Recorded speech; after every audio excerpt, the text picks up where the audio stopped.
ମୁଁ ହେଉଛି ଶ୍ରୀଧର ରାଉତ, ଶୁଭସ୍ମିତା ରାଉତଙ୍କ ଭାଇ। ଆମକୁ ଆଜି 3:30 ରୁ 4ଟା ଭିତରେ ଫୋନ୍ ଆସିଥିଲା ଯେ ସେ ବାଥରୁମ୍ରେ ପଡ଼ିକି ସେନ୍ସଲେସ୍ ହେଇଯାଇଛି, ଆସନ୍ତୁ। ଆମକୁ ଏତିକି କହିଥିଲେ। ଆଉ ତାପରେ ଆମେ ଆସିଲା ପରେ ଦେଖିଲୁ ଯେ ସିଏ ଆଉ ନାହିଁ। ତାପରେ ସେମାନେ କହିଲେ ଯେ ବାଥରୁମ୍ରେ ପଡ଼ିକି ଏମିତି ହେଇଯାଇଛି, ମାଡ଼ ହେଇକି କୋଉଠି ମାଡ଼ ହେଇଛି କ'ଣ ହେଇଛି, ମରିଯାଇଛନ୍ତି ଆଉ ନାହାନ୍ତି। ତାପରେ ପୋଲିସ ଆସିଲା ପରେ ତାଙ୍କେ ଦେଖିଲେ, ସବୁ ଦେଖି ସାରିଲା ପରେ ଆଉ କ'ଣ ଗୋଟେ ସିରେଞ୍ଜ ମିଳିଲା ଆଉ ପେପର ମିଳିଲା। ସେ ପେପରରେ କ'ଣ ଲେଖିଛି ସୁଇସାଇଡ୍ ଆଟେମ୍ପ୍ଟ ଆଉ ସେ ବିଷୟରେ ଲେଖିଛି, ଆଉ ସିରେଞ୍ଜ ମିଳିଲା ସେଇଟା ଦେଖେଇଲା ଆମକୁ। ଆଉ 1:30ରୁ ଏମିତି ହେଲାଣି, ଆମକୁ ସେ ଇନଫର୍ମ ଦେଲେ 3:30 ରୁ 4ଟା ଭିତରେ। ଆଜ୍ଞା, ଚିହ୍ନ ଏଇଠି ଗୋଟେ ସିରେଞ୍ଜ ଚିହ୍ନ ଅଛି, ଏଇଠି ସେ କହୁଛନ୍ତି ଯେ ଏଇଠି ଦେଇଛି। ଆଉ ଆଖି ଗୁଡ଼ା ପୁରା ତାର କଳା ହେଇଗଲାଣି।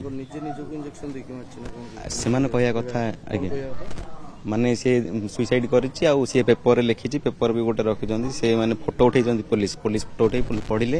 ଆମେ ମାଗିଲା ବେଳୁ ପେପର ଦେଉନାହାନ୍ତି। ଆମେ ସିନିୟର ଅଫିସରଙ୍କୁ ପଚାରିକି ପେପରଟା ଦେବୁ, ଆପଣ ଦେଖିବେ ପଢ଼ିବେ। ନା ମୁଁ ପଢ଼ିବାକୁ ଦେଇନାହାନ୍ତି। ଖାଲି ସେମାନେ ଦେଖେଇଦେଲେ ଏଇଟା କାହାର ଅଛି, ତା ହ୍ୟାଣ୍ଡରାଇଟିଂ ଦେଖନ୍ତୁ। ତ ହ୍ୟାଣ୍ଡରାଇଟିଂ ପାଖାପାଖି ମିଶୁଥିଲା।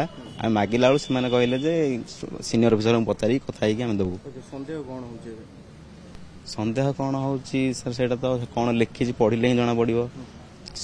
ଯଦି ସିଏ ସୁଇସାଇଡ୍ କରିଥିବ, ସୁଇସାଇଡ୍ କଲା ସିଏ ହଷ୍ଟେଲରେ ବି କରିପାରିଥାନ୍ତା, ତା ରୁମ୍ରେ ବି କରିପାରିଥାନ୍ତା। ତ ମେଡ଼ିକାଲ ଆସିକି କ'ଣ ପାଇଁ କରିବ ସିଏ? କ'ଣ ହେଇଛି ସେଇଟା ତ ରାକ୍ଷୀ ପୂର୍ଣ୍ଣିମା ବିଷୟରେ ତ ଆପଣ ସମସ୍ତେ ଜାଣିଥିବେ। ଆଉ ଭାଇ ଭଉଣୀଙ୍କ ସମ୍ପର୍କ କ'ଣ। ଆଉ ପରଦିନ ଯାଇକି ଆମେ ପ୍ୟାଣ୍ଟ ସାର୍ଟ ସବୁ କିଣିକି ଆଣିଥିଲୁ, ମମିର ମୋର। ଆଉ ସେଦିନ ଭିଡ଼ିଓ କଲ୍ କରି କଥା ହେଇଥିଲୁ। ଆଉ ସେତିକି କଥା ହେଇଛି, ଆଉ କଥା ହେଇନି। ଆଜି ସକାଳେ ଡ୍ୟୁଟି ସାରି ଯାଇଥାନ୍ତା।